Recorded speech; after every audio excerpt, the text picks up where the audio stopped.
What's going on, everyone? So we're going to take a little look at DraftKings. DraftKings having a very nice day, up 8%, just about $1 on today's session. So currently we are trading at $13.47. One thing that I do want to point out here, we are testing its daily 20-day moving average.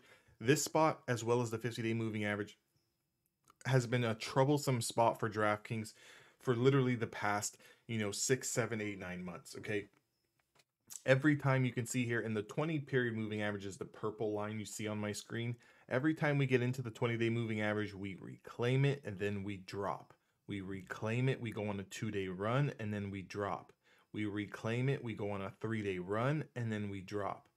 We reclaim it, we tread sideways for 4 or 5 days and then we get a nice pop. We get rejected at the 50 and then we drop. Here we reclaimed it quickly. The next day we lose it. So I want to kind of keep, something at the top of everyone's heads.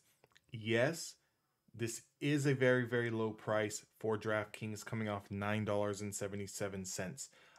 Do I think that DraftKings is going to stay down here between $9 and $12 over the next, 18 to 24 months? Absolutely not. I think this is a, fantastic buying opportunity, but I think that it's going to be one of those type of trades that you're going to need to give a lot of time to work.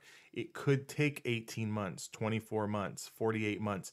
For yourself to really feel like you made out with this stock. Now, things can change and something can turn around within the next 6 months. That's entirely possible. We've seen what happened in 2020 with the whole COVID-19 kind of market crash and then kind of just ramp up to all-time highs. I think that this coming out of this bear market this time, whenever that does seem to happen, will be a little bit more of a slower process. It's not going to be such a violent ramp up from the bottom, like a V-shaped recovery, and just kind of take out all-time highs, especially on stocks like this, super high growth stocks that maybe necessarily aren't profitable yet, but do have, some good outlook for the future, maybe, 3 to 5 years down the line. However, I think that if you can load up on DraftKings stocks between $9 and, let's say, $15, if that's your average cost per share between 9 and 15, I think you're sitting at a really good spot for the long term. For the short term, here's what we're looking at.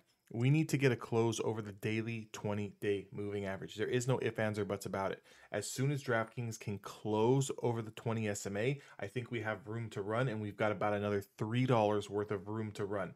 That's going to take us right into the 50-day moving average. It's going to take us right into the upper Bollinger Band, and I think it's going to present a fantastic short-term trade. So if maybe you're someone who does not want to hold DraftKings for the next 3 to 5 years, and maybe you're looking for, a trade to put on week by week, or, even, a couple weeks worth of time, if we get a close over the 20 SMA, just understand that if we can confirm the high. So for example, if today we close over the 20 SMA and tomorrow we confirm the high, we do have room into that $16.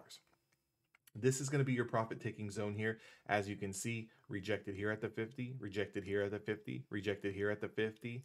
And the last time we even tested the 50 was when we lost it, going all the way back to September of 2021. So you can just kind of see how significant that 50-day moving average is.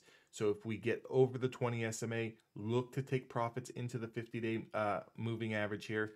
And then if we get over the 50-day moving average, that's another story for another day. We'll worry about that when and if it happens. But for right now, it's all about taking baby steps. It's all about trying to recover money on this particular trade if you have been holding for quite some time.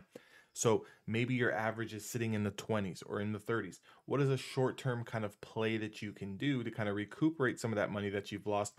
Maybe you can think about getting some call options if we get over the 20-day moving average. Use a 20-day moving average close as your stop. So for example, you would take call options over the 20-day moving average. And if we close below the 20-day moving average, you would just exit those options contracts and continue to hold them until we get into somewhere between that $15.50 and $16 range, kind of lock in those profits And then when we get here, you could perhaps take a little hedge and buy put options against your shares. That way, in case we do get rejected and fall down another $2 or $3, you do make your money on both ends of this trade. And obviously, once we get over the 50-day moving average, this is looking all the more better for your long-term play, and you can continue to play and ride it out. I hope this video helps you guys.